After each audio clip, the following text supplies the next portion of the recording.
Biafra ama ekwu ọkịkọ maka na ụmụche ndị iri ngwele ọ bụrụ na 30 billion nwụrụ n'agha mara na 10 ka agụụ ha ya nke ata ya echi secret ụfọdụ abụrụ agụụ na-akọsịsị the trouble to everything to God be the glory na nka na nkịta ya n'aka akịka after how many years of it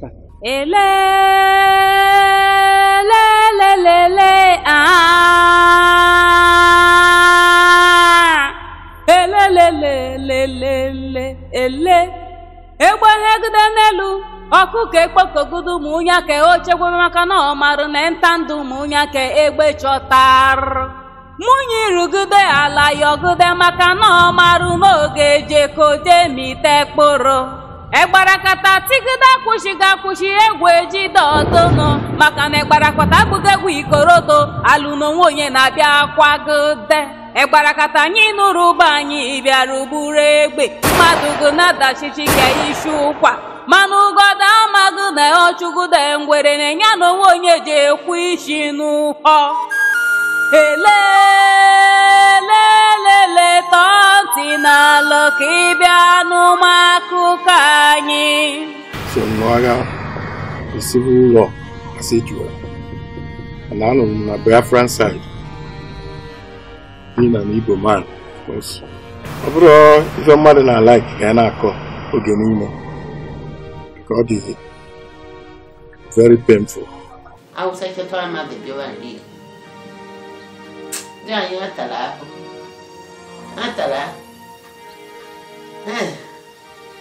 otu a ha na-abata otu a ka a na-egbu mmadụ otu a ka aeroplane na-anọ n'elu na-atụ bọmbụ onwe mgbe plane bịara n'ụmụahịa egbugide mmadụ Awụsa nọ ndị Igbo agba ha ịgba ebe anyị nọ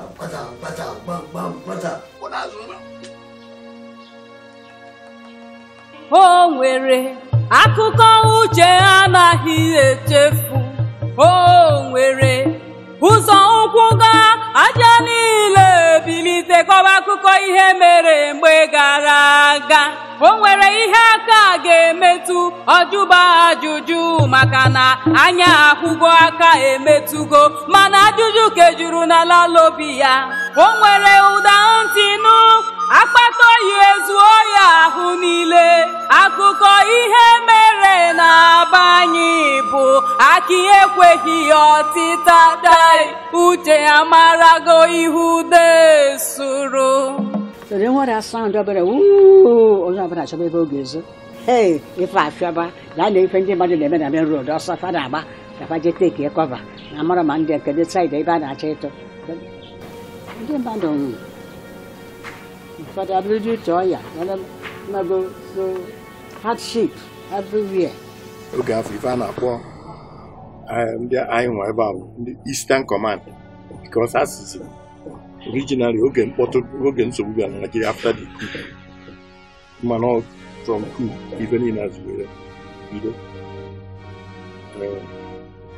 wee mesịa ya wee gburu ndị Igbo n'ugwu Hausa mesiziri ndị be anyị natara anata onwerozi onye chọrọ ịnụ about Nigeria do a na-emekwa udo dị enwere abụrụ conference eje ebe afọ udo elo na-egosicha n'ife niile etu esiri kwuo ma ọ na-anatazia ọbụrụ ife ka a na-eme ndị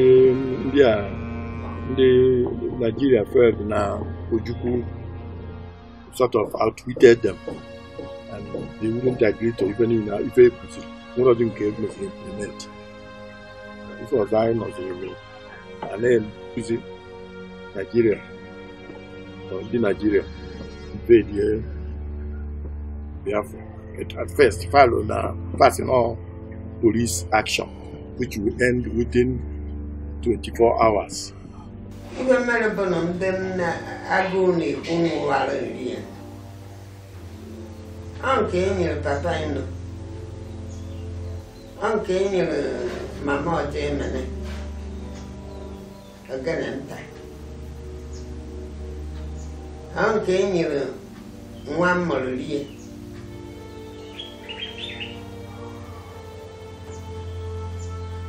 mgbe o medende ama m ọmarịcha nwa na-amaka okụzeghị ya aja ama mgbe ibe na-ekwe egedege ikwu onye ọ dị nke ọ na-achị Ikoro ọnwụ dara na be anyị mgbe gara aga, mmiri manyụrụ ọnwa, akwụchara n'ọmụ nkwụ.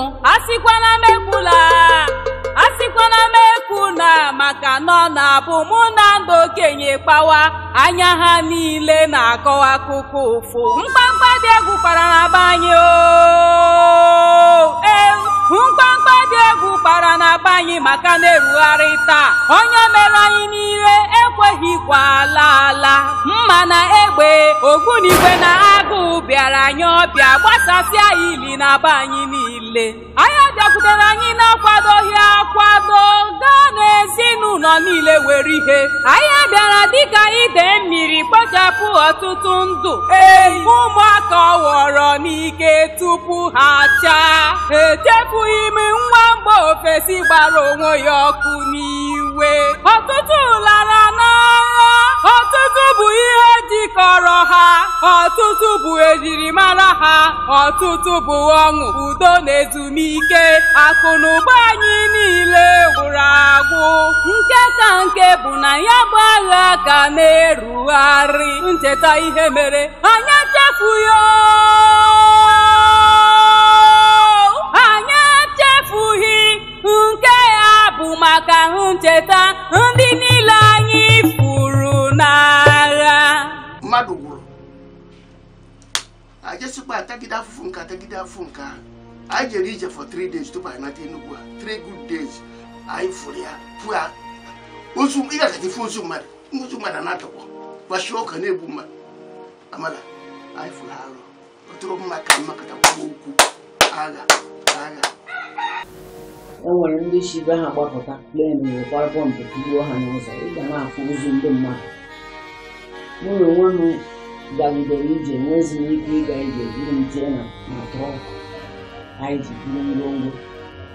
Onye maara ihe ama achọ ka agha daa maka na ọ bụghị ezigbo ikuku ma ndị na-egbu ma gụnwa a na-egbu ọ dịghị fecha. Ọtụtụ ụlọ ọtụtụ ebe ka ha ga-abata na gbusichaa mmadụ na-esuru ebe ahụ. Ọ dị very painful. Even you see, it is so painful to me because the first casualty during the war, one of my best engineer officers. In fact, I lost 3 officers. I would feel mad and I like Yanelota. Ọ dịghị ihe anya hụrụ gbaa mme, anya ahụla ihe gbara ya mme, mana anya kpọrọ anaghị n'iyi ebe ọ ka dị n'isi. Anyị ka ọ dịrị idozi ala anyị ka ọ dịrị. Anaghị agbakwa ka arị elu ọjị ka anyị jikọọ aka hichewe ebe anyị anya mmiri nke anyị megoro n'otu ọ fọrọ hụ njikọ aka. Nkwụcha abụghị ụjọ maka na ihe ụga na-ata ntị na anụ ya. Anya na-ele anyị bụ anyị iwe mana mgbe ọbụla anyị jidere akpụ egwu atụgbo ofe. Agha adịghị mma. Ịhụkwa agha ọ dịghị mma. Ịhụkwara ndị nwụrụ, ndị agụụ gburu, ịhụkwa ndị nọ n'ọhịa ọrịa maka ụkwachi. A na-ekwukwa okwu si ekwutekwanekwa agha ọnọdụ. Anyị tara ahụhụ. It wasn't so easy. Ife siri ike. So most of it, if I Jakai with like kind of Ogunigwe. Even the armored vehicle I will have, or I want Jakai.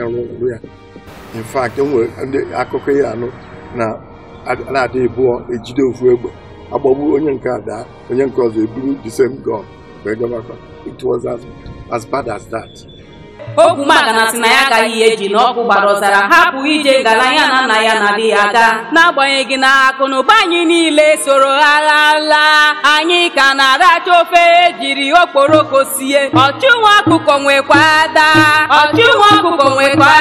o nweghị ihe ijiji ga-eri ka ọ ghara ka ehi. Ka anyị gbadokwa anya maka na enwe hapụ osisi aka akpara ya ka anyị gbadokwa anya maka na ụbọchị aka hụrụ ntị ọ maghị ụra okwukwe n'aka ghara nkụ aka ọ bụrụ njide nụrụ ọnụ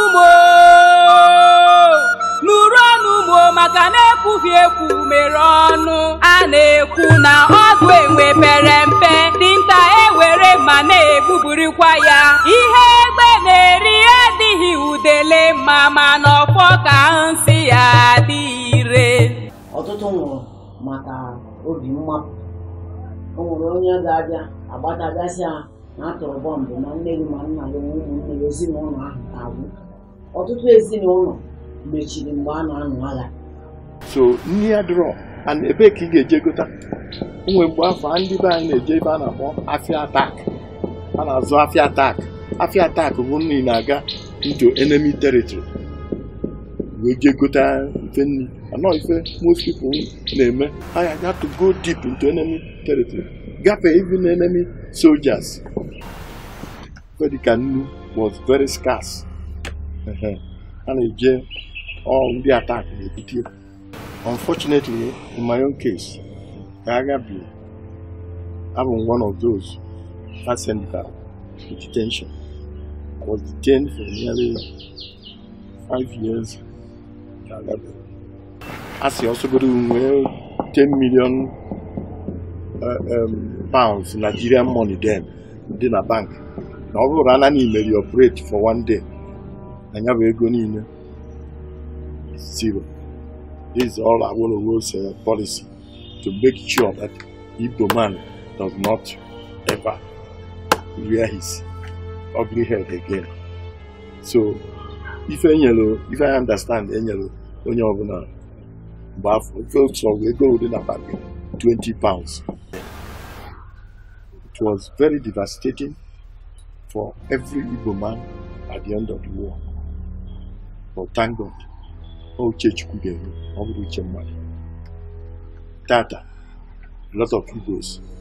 Elozogodi man, as you take a tar, which is danger. The Pamo. Biafuru alanyo. Biafuru ajanu anagbe ona tanri. Biafuru na-awa ọ na-adị ndụ bịa ka ifuru na egbe a na-agba igwe bụ mmebi isi egbe ala titubere ugo anaghị anapụnwu ya osisi kpọrọ nkụ a na-ele anya ọdịda miwara mkpụrụ ihe egbe na-eri adịghị udele mma mana ụmụ Chukwu riri elu ọjịkpa ya nkụ chi gị kwara gị akụ onweghị onye ga-egbochinwu ya ọhịa nwere anyị nkụ bụzi ebe azụmahịa anyị ala chi ya tere ude na-egbu ndị ya ka mmanya Biafuru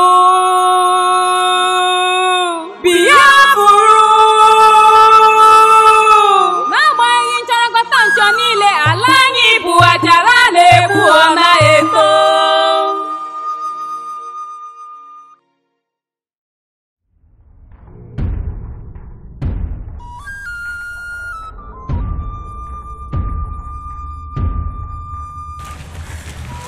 My price number go. For where? I go finish her.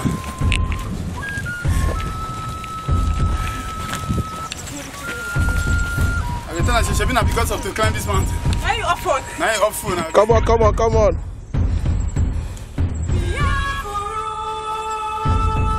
Finish her. Cross it.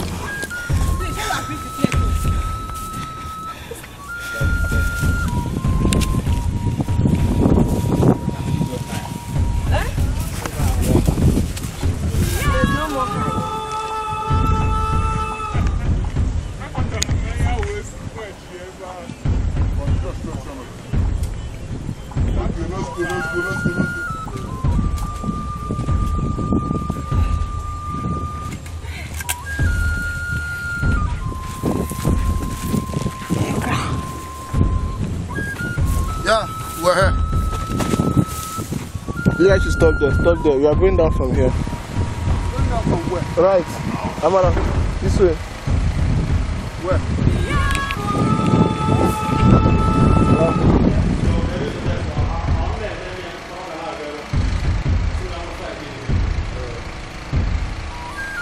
At some point. Oh, God.